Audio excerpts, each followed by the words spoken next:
يخشى الله من عباده العلماء سيد الرشد اللهم صل على سيدنا نبينا شفيعنا وحبيبنا مولانا محمد صلى الله عليه وعلى آله وأصحابه وبارك وسلم আল্লাহ পাকের শুকর যে মাওলাই করিম আপনাকে আমাকে দামি এক মাজলিসে উপস্থিত তৌফিক দান করছেন শুকরিয়া দান সবাই বলে আলহামদুলিল্লাহ।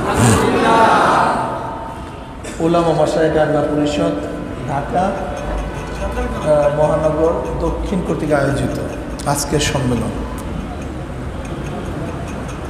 উলামায়ে কেরামের নেতৃত্ব প্রতিষ্ঠিত করতে হবে। উলামায়ে কেরামের নেতৃত্ব প্রতিষ্ঠিত হওয়ার আগ পর্যন্ত দেশের সাম্য, মানবিক মর্যাদা এবং ন্যায় বিচার প্রতিষ্ঠিত হবে না। আপনারা জানেন এদেশ স্বাধীন হয়েছিল তিনটা স্লোগানের ভিত্তিতে: সাম্য, মানবিক মর্যাদা, সামাজিক ন্যায় বিচার। আমাদের প্রত্যেকের মাথায় রাখতে হবে গণতন্ত্রবাদ, সমাজতন্ত্রবাদ, ধর্মনিরপেক্ষবাদ, জাতীয়তাবাদের ভিত্তিতে এদেশ স্বাধীন হয় নাই, বরং এই চার স্থাপনা সৃষ্টি হয়েছে ৭২ সংবিধানে। কিন্তু স্বাধীনতার ভিত্তি ছিল সাম্য, মানবিক মর্যাদা, সামাজিক ন্যায় বিচার। যাদের মধ্যে সাম্যতা নাই তারা সাম্যতা সৃষ্টি করতে পারে না।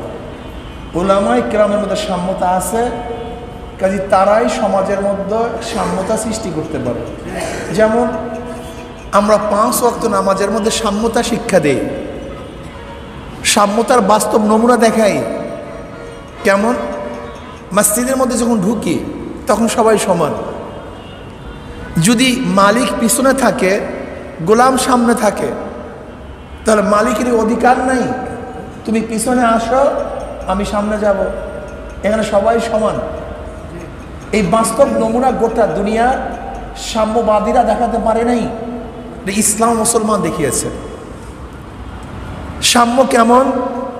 যদি গোলামজাত গোলাম ফকিরও শরীর দৃষ্টিতে ইমামতি করার যোগ্য হয়, তার ইমামতিতে আমাদের কোনো অসুবিধা হয় না। ওয়ালাউকান আবদান হাবশিয়া, তার মানুষ হিসাবে আমরা সবাই কি সমান। দেখেন ইসলাম যে সাম্যতা সৃষ্টি করেছে, গোটা দুনিয়ার কেউ এরকম সাম্যতা সৃষ্টি করতে পারে না। সাম্যতার প্রবক্তা বলা হয় মাউসুতুন কার্ল মার্কসকে। লেনিন যা বাস্তবায়ন করেছে রাশিয়ার মধ্যে, অথচ এই রাশিয়ার মধ্যে প্রেসিডেন্ট যেই ঘরে ঘুমায় সেই দেশের প্রজা কি একই ঘরে ঘুমায় নাকি? রাশিয়ার প্রেসিডেন্ট যেই পোশাক পরে সেই দেশের প্রজা কি একই পোশাক পরে নাকি?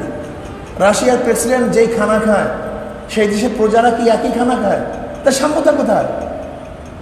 বলে সাম্য, সবাই সমান, দুনিয়ার মজদুর এক হও, সবার অধিকার সমান। অথচ জনাব মুহাম্মদ রাসূলুল্লাহি সাল্লাল্লাহু আলাইহি ওয়াসাল্লামের ঘর এবং তার উম্মতের ঘর সম ছিল, বরং তার উম্মতের ঘর আরও ভালো ছিল, তার ঘর আরও খারাপ ছিল। নবী আলাইহিস সালাতু ওয়াস সালাম পোশাক তার উম্মতের পোশাক একই ছিল, আর তার চেয়ে অনেক সময় দেখা যায় তার উম্মতের পোশাক আরও ভালো ছিল। নবী আলাইহিস সালাতু ওয়াস সালাম যে খানা খেতেন, একই সাথে তার প্রজারা এবং তার উম্মতেরা একই দস্তারখানে খানা খেতেন, একই খানা খেতেন। এর নাম সাম্যতা। কাজী সাম্যতার বাস্তব প্রতীক হলো মুসলমান এবং ইসলাম। মানবিক মর্যাদা, ইসলাম যেইভাবে মানবিক মর্যাদা সৃষ্টি করেছে মানব হিসাবে, এরকম মানবিক মর্যাদা গোটা দুনিয়ার কোনো দার্শনিক বিজ্ঞানী দিতেও পারে নাই, দিতে পারবেও না, সম্ভাবও না। ছোট্ট উদাহরণ দেব। বেলাল হাফসি রাদিয়াল্লাহু তাআলা গোলামজাত গোলাম ছিলেন, অথচ ইসলাম তাকে কি মর্যাদা দান করছে? নবী আলাইহিস সালাতু ওয়াস সালাম ফরমান, কিয়ামতের ময়দানে সবাই উঠবে পায়ে হাঁটিয়া, আর বেলাল হাফসি উঠবে উটের পিঠে চড়িয়া। দেখছেন মানবিক মর্যাদার অবস্থায়? গোলামজাত গোলাম, সে মানব, কাছে তার মর্যাদা আছে। বিদায় হজের সময় নবী আলাইহিস সালাম কি বলেছেন? আজকে কে কালো, কে সাদা, কে ধনী, কে গরিব, কে কোরাইশ, কে নন কোরাইশ দেখার বিষয় নয়। সব আমার মানুষ, সব এক, অভিন্ন। এই মানবিক মর্যাদা ইসলাম প্রদান করেছে, বাস্তবে দেখিয়েছে। ওমর ইবনে খাত্তাব রাদিয়াল্লাহু তাআলা আনহু বেলাল হাবশি রাদিয়াল্লাহু তাআলা ডাকতেন সাইয়্যিদুনা বেলাল, আমাদের সর্দার বেলাল। এই মানবিক মর্যাদা, সামাজিক ন্যায় বিচার ইসলাম সৃষ্টি করেছে, বাস্তবায়ন তারাই করেছে। দুনিয়ার কেউ সামাজিক ন্যায় বিচার প্রতিষ্ঠিত করতে পারে নাই, আমরা অনেকেই জানি না। বুখারীর মধ্যে রওয়ায়াত দেখছেন, নবী আলাইহিস সালাতু ওয়াস সালাম কি বলেছেন, আমার কন্যা ফাতেমাও যদি চুরি করে আমি তার হাত কেটে দেব। সামাজিক ন্যায় বিচার, এটা কি বাদশার মেয়ে, না নবীর মেয়ে, না প্রেসিডেন্টের মেয়ে, না প্রাইম মিনিস্টারের মেয়ে, না মন্ত্রী, না এমপি, না কোনো গভর্নরের দেখার বিষয় নয়। অপরাধী সে বিচারের আওতাধীন চলে আসবে, যে অপরাধ করে নাই সে মুক্ত বাতাসে ঘুরবে। এর নাম ইসলাম। আসলে ইসলাম আমরা বুঝিও নাই, বুঝাতেও পারি নাই, না নিজে বুঝছি না বুঝাতে পারছি। আমাকে অনেকেই প্রশ্ন করে, হুজুর ইসলাম ক্ষমতা আসলে কি হবে? আমি বললাম, ভাই এক কথায় বলবো না বিস্তারিতভাবে বলবো? অনেকেই বলে, হুজুর এক কথা বললে তো ভালোই হয়। আমি বলে, দেখেন, ইসলাম ক্ষমতায় আসলে এখন যে উন্নয়ন হয় তার চেয়ে 70 গুণ উন্নয়ন বেড়ে যাবে। কত গুণ? এখন যদি রাস্তা হয় 30টা, তখন আরো হবে 70টা, তা 30 আর 70 100। তো এখন যদি রাস্তা হয় 30, তখন রাস্তা হবে আরো 70, তার মানে মোট কত? তো বলেন তো উন্নয়নের অবস্থাটা কি? কিভাবে সম্ভব? কিভাবে? বর্তমান 100 টাকায় 70 টাকা চুরি হয়, ইসলাম ক্ষমতা আসলে 1 টাকা চুরি হবে না। সহজ কথা, একেবারে সহজ, বুঝেন না কেন আপনারা? বর্তমানে 100 টাকায় কত টাকা চুরি হয়? আর ইসলাম ক্ষমতায় আসলে তা উন্নয়ন হবে কি পারছেন? সহজ কথা। এই কয়েকদিন আগে, মাত্র 2-3 দিন আগে বা 3-4 দিন আগে পরিকল্পনার মধ্যে কি বললেন, 100 টাকা বাজেট করি, গ্রামে পৌঁছে 10 টাকা। তার মানে আমি বলছিলাম 70 টাকা চুরি হয়, সে বলছে কত টাকা চুরি হয়? 90 টাকা চুরি হয়। এ তো যেগুলি প্রকল্প বাস্তবায়ন হয় তার অবস্থায়।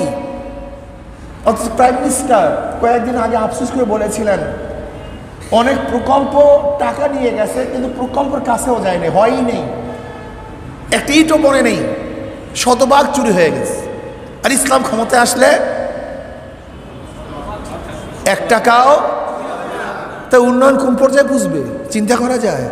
আমরা বুঝিই না, আমরা বুঝিই না ইসলাম ক্ষমতা আসলে কি হবে, জানি না, বুঝতেই পারি না।